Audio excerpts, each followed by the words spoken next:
Magnetic flow meter में mainly दो parts होते हैं, पहला ट्रांसमीटर और दूसरा सेंसर। तो फ्रेंड्स, हमारी वीडियो का आज का टॉपिक है मैग्नेटिक फ्लो मीटर की कंस्ट्रक्शन और इसकी वर्किंग। तो यदि आपको मैग्नेटिक फ्लो मीटर की कंस्ट्रक्शन और वर्किंग के बारे में अच्छे से जानना है तो वीडियो को अंत तक बिना स्किप किए देखते रहें, और अभी तक चैनल सब्सक्राइब नहीं किया है तो चैनल को सब्सक्राइब कर दें, और यदि वीडियो पसंद आए तो इसे लाइक कर दें। तो चलिए फ्रेंड्स, शुरू करते हैं। तो फ्रेंड्स, आज हम देखने वाले हैं मैग्नेटिक फ्लो मीटर की कंस्ट्रक्शन और इसकी वर्किंग। तो देखिए, कंस्ट्रक्शन से शुरू करते हैं इसकी। ये मैग्नेटिक फ्लो मीटर होता है, इसके कुछ पार्ट्स यहाँ पर शो किए गए हैं। जैसा कि आप इस डायग्राम से आसानी से समझ सकते हैं, ये डिस्प्ले रहता है, ये ट्रांसमीटर रहता है, ये स्पेसिफिकेशंस रहती हैं इसकी, केबल ग्लैंड रहती है for electrical connections, outer body रहती है कॉइल हाउसिंग के लिए, ये इंसुलेशन रहता है रबर या पीटीएफई का, ये फ्लो डायरेक्शन होती है, और ये फ्लैंज होता है प्रोसेस कनेक्शन के लिए। तो चलिए एक एक करके इनको डिस्कस करते हैं।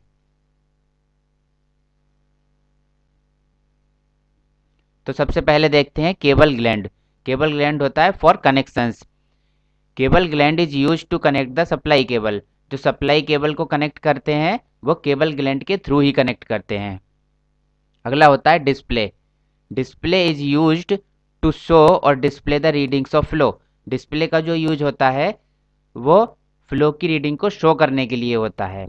अगला पार्ट आता है transmitter. Transmitter is used to transmit the flow to any controller, it may be PLC, DCS और पीआईडी कंट्रोलर। ट्रांसमीटर क्या होता है? फ्लो को ट्रांसमिट करने का वर्क करता है। डिस्प्ले ने तो डिस्प्ले कर दिया, ट्रांसमीटर क्या करेगा? फ्लो को ट्रांसमिट कर देगा in the form of 4 to 20 milli ampere signal. वो किसको ट्रांसमिट करेगा? पीएलसी, डीसीएस या पीआईडी कंट्रोलर को। Maximum 4 to 20 milli ampere signal का ही फ्रेंड्स यूज किया जाता है। इसके बाद आता है specifications. Specification show the technical और working parameters of flow meter. Specifications क्या है?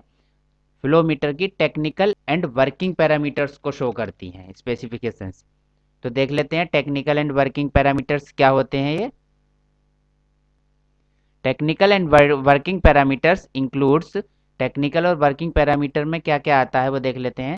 Supply, working pressure, temperature, output signal etcetera. इसमें आती है सप्लाई कि कितनी सप्लाई उसको दी जाएगी, डीसी सप्लाई दी जाएगी या एसी सप्लाई दी जाएगी। फ्लो मीटर का वर्किंग प्रेशर क्या है कि कितने प्रेशर पर आप मैक्सिमम इसको यूज कर सकते हैं।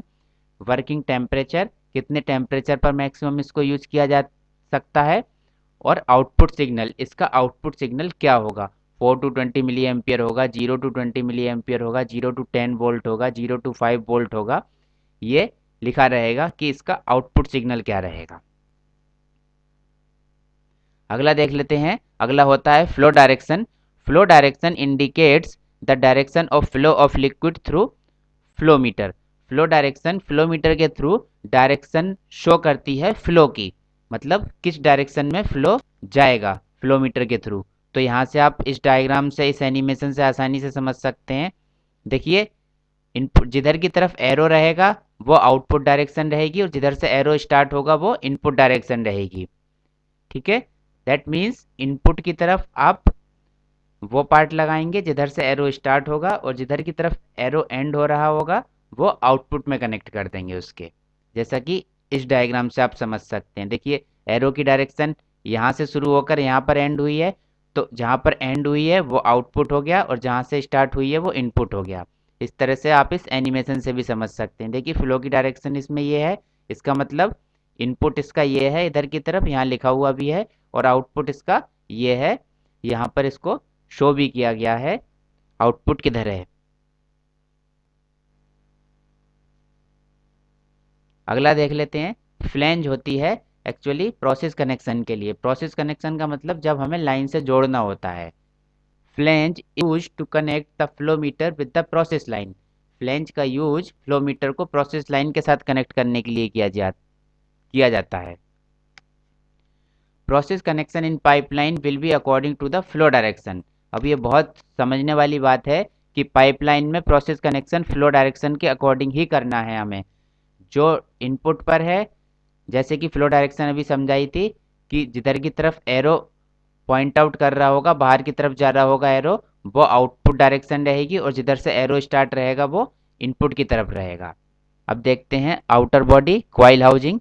Coil housing contains the coil and electrodes of flow metre.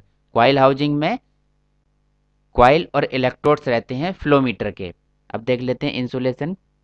Insulation rubber या पीटीएफई का होता है। Insulation is provide to avoid voltages to be short. Insulation voltages को शॉर्ट होने से बचाने के लिए यूज किया जाता है। Electrodes inside the flow tube remains in direct electrical contact with conductive process fluid। जो फ्लो ट्यूब के अंदर इलेक्ट्रोड्स रहते हैं वो कंडक्टिव प्रोसेस फ्लूइड के डायरेक्ट इलेक्ट्रिकल कांटेक्ट में रहते हैं, जैसा कि आप इस डायग्राम से देख सकते हैं।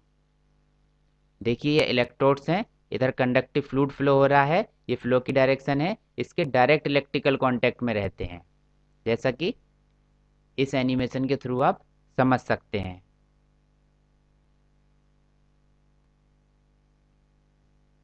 अब होता क्या है,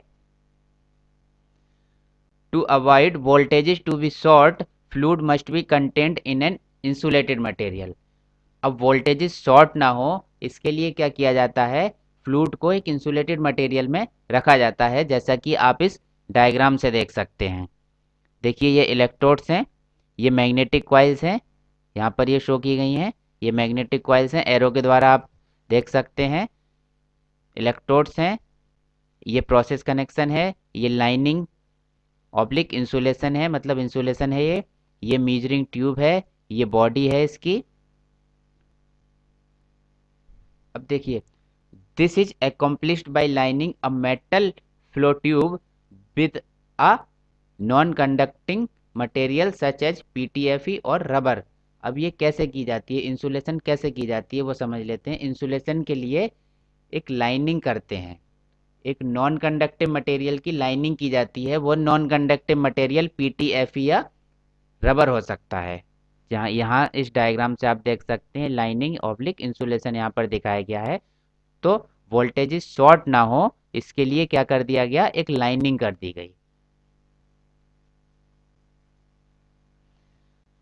अब मैग्नेटिक फ्लोमीटर की वर्किंग पर आ जाते हैं। एक्चुअली मैग्नेटिक फ्लोमीटर का वर्किंग प्रिंसिपल हम एक वीडियो में देख चुके हैं, तो उसका लिंक भी मैं आपको आई बटन पर प्रोवाइड कर दूंगा, लेकिन यहाँ भी हम थोड़ा सा डिस्कस कर लेते हैं। Magnetic flowmeter works on Faraday's law of electromagnetic induction.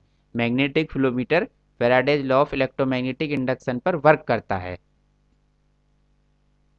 Faraday's law of electromagnetic induction के अकॉर्डिंग क्या होता है, व्हेन अ कंडक्टर, यहाँ पर हम फ्लूइड एज ए कंडक्टर ले रहे हैं, when a conductor moves in magnetic field and EMF is induced.